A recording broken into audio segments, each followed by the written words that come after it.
আগামী দিন যে ভরা কটাল আসছে, এটাই আমাদের কাছে এখন ভীষণ ভয়ের, যে কীভাবে এই দিনগুলো উদরাবে।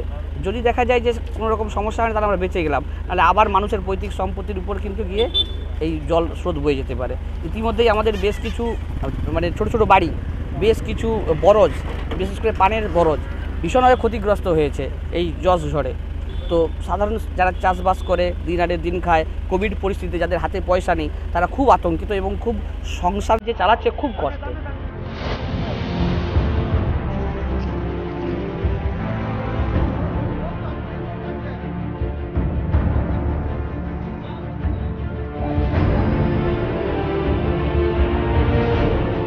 নদী বাঁধ ভাঙন রোধে বাঁশের খাঁচাই ভরসা। ঘূর্ণিঝড় আমফান আর ইয়াসের তাণ্ডবে পূর্ব মেদিনীপুরের নারায়ণপুর থেকে অমৃতবেরিয়া পর্যন্ত রূপনারায়ণ নদের বাঁধের ক্ষতি হয়েছে। নদীর জলের স্রোতে যে কোনো দিন নদীর বাঁধ ভেঙে জল ঢুকে পড়তে পারে গ্রামে, এমনই আশঙ্কা স্থানীয় বাসিন্দাদের। তাই নদীর স্রোতের পরিবর্তন ঘটাতে এখন ভরসা বাঁশের তৈরি খাঁচা। সেচ দপ্তরের উদ্যোগে নন্দকুমার ব্লক ও মহিষাদল ব্লকের প্রায় 10 কিলোমিটার নদী বাঁধ বরাবর নদীর মাঝে বাঁশের খাঁচা ফেলার কাজ শুরু হয়েছে। বাঁশের তৈরি খাঁচায় পাথর আর বোল্ডার দিয়ে নদীর মাঝে ফেলা হচ্ছে। সেচ দপ্তর প্রাথমিকভাবে বাঁশের খাঁচা ফেলে কাজ করছে। পরবর্তীকালে স্থায়ী নদী বাঁধ মেরামতের কাজ করা হবে বলে জানিয়েছেন স্থানীয় অমৃতবেরিয়া গ্রাম পঞ্চায়েতের উপপ্রধান সঞ্জীব মাইতি।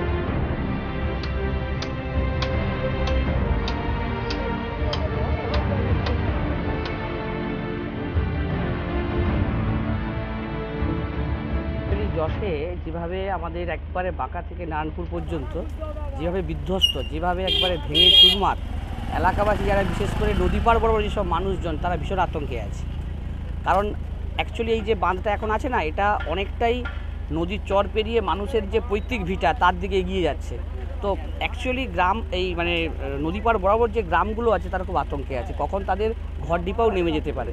এরকম পরিস্থিতিতে আমাদের যে এখানকার যে মন্ত্রী আছেন সৌমেনবাবু, উনি অনেকটাই এগিয়ে আসছেন, যুদ্ধকালীন তৎপরতায় উনি কাজ করছেন এই খাঁচাগুলোকে ফেলে, যাতে স্রোতগুলোকে কন্ট্রোল করা যায় এবং পাশে পুলিশ সাপোর্ট দিয়ে রাস্তাগুলোকে অন্তত কিছুটা মেরামত করা যায়, তার ব্যবস্থা উনি করছেন। আসলে ঝড় বৃষ্টিতে আর জলোচ্ছ্বাসে টোটালি নদী পাড়টাই ফেটে ফেটে বসে গেছে এবং নদী পাড় উপচে জল গিয়েছিল, তার ফলে কোথাও কোথাও পাড় ভেঙেও চলে গেছে।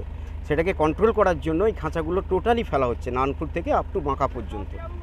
এই খাঁচাগুলো ফেলে চেষ্টা করা হচ্ছে বাঁধটাকে কন্ট্রোল করা, ভাঙা যাতে করে রোধ করা যায়, সেজন্যই এই খাঁচাগুলো ফেলানো হচ্ছে।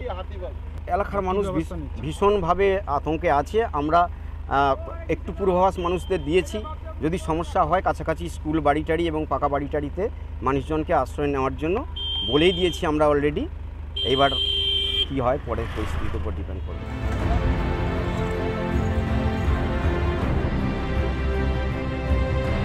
নদীর তীরে বাস, শঙ্কা 12 মাস। ভাঙন আতঙ্কে রাতের ঘুম ছুটে যায় বাসিন্দাদের। ভাঙন এড়াতে বিকল্প এই ব্যবস্থা কতটা সহায়ক হয় তাই দেখার। পূর্ব মেদিনীপুর থেকে সঞ্জীব দুবের রিপোর্ট, ক্যালকাটা টেলিভিশন নেটওয়ার্ক।